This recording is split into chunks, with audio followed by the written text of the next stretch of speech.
here for story time? If you're here for story time, clap your hands. If you're here for story time, clap your hands. If you're here for story time, finger plays and games and rhymes. If you're here for story time, clap your hands. I think maybe she should have said pause. Come join us for story time online. Hi everybody. Today's story is a book that I just love. It's got real information in it and a story to go around that real information. It's about the moon. I love books that have a science base too. I love science. I hope you like it too. Enjoy. Moon's First Friends, One Giant Leap for Friendship. Words by Susanna Leonard Hill. Pictures by Elisa Paginelli.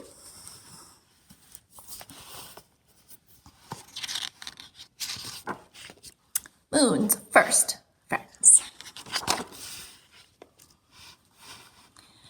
The moon was queen of the night sky. She was so bright that everything she touched glowed with silver light.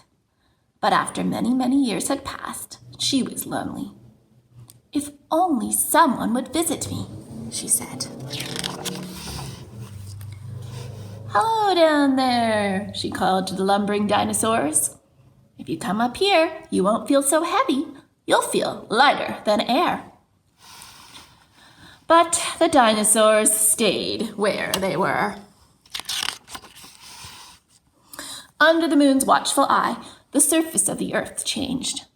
The moon saw glorious new creatures come and go. Saber-toothed tigers, mastodons, woolly mammoths, doo-doo birds, whales, rhinoceroses, and elephants. But they all stayed earthbound and rarely looked up to her in the night sky.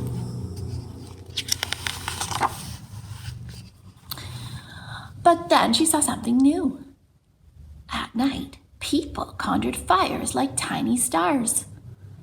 There are millions of stars for you up here, she offered. But the people stayed where they were.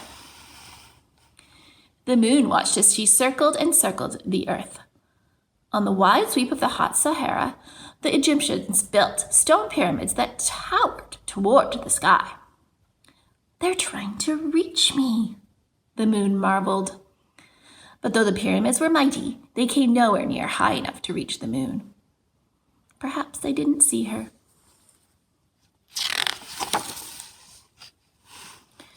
She spun and twirled from new moon to majestic silver pearl and back again, showing off for the people below. But no one came.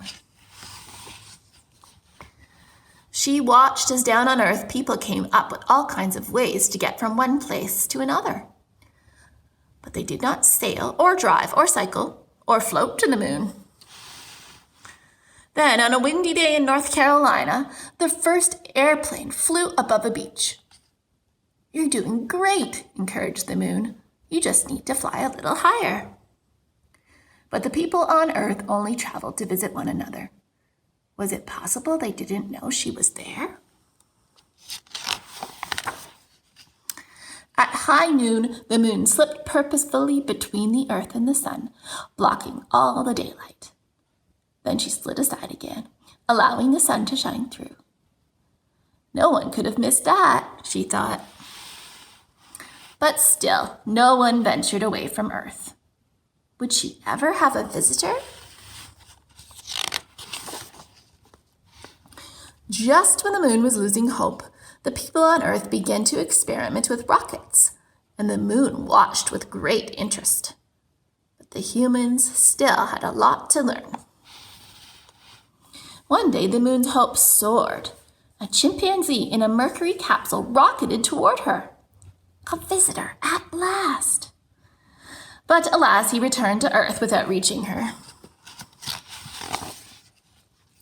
And then, one hot July day, a tremendous rocket stood upon a launch pad with two small spaceships perched on top. The countdown began. 10, 9, 8, 7, 6, 5, 4, 3, 2, 1, liftoff! At 30 stories high and weighing 6 million pounds, the rocket rose into the air amid an explosion of flames. Slowly at first, and then faster and faster. The rocket fell away in stages, but the two spaceships hurtled toward the moon. "They're coming," the moon said. "They're actually coming."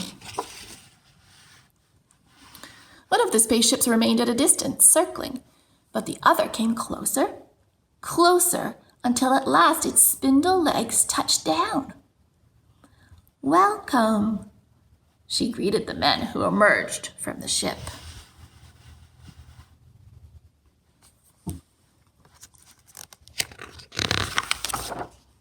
The astronauts walked across her surface with great bounding steps that made her dust bloom. They seemed delighted with how far they could travel with each stride. The moon gave them gifts of moon rocks and dust. "Take these back to Earth," she said. "Then, even though I can't visit you, a part of me will be there." The men left her a present in return, a handsome plaque that read, "Here men from the planet Earth first set foot upon the moon, July 1969 AD. We came in peace for all mankind." They also left her a beautiful flag with red and white stripes and a scattering of white stars on a blue background. Too soon, the astronauts had to leave. "Goodbye," the moon said as their ship floated away into the starry distance. "Come back any time." She sighed with happiness. At last, someone had visited. And now she had hope that it would happen again and again. Maybe one day you will visit her.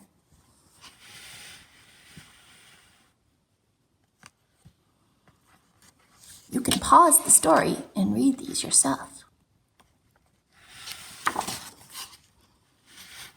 There's some information about the Apollo 11 voyage. There's a timeline to learn about how far away things were from now that were mentioned in the story.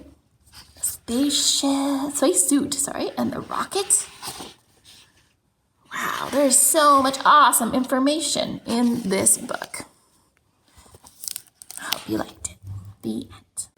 Wow, what an awesome story. Moon. I really like the moon. I love when the moon is big and full. When I'm in my tree at night, I always look up and check the sky. I'm having trouble though learning what it means when the moon is kind of shaped like a D or a C or I don't know. It's hard to tell when it's getting bigger or getting smaller. Well, there's a bit of a rhyme, Corny. What is it? Can you ask that in a nicer way? Could you tell me, please? Sure. It's sliver on the right growing bigger every night. Oh, so if there's a sliver on the right, that means it's getting bigger. Yeah, try that. Maybe it'll help you. Okay, thank you. Maybe you like to look at the moon and the stars. Maybe you want to go there someday.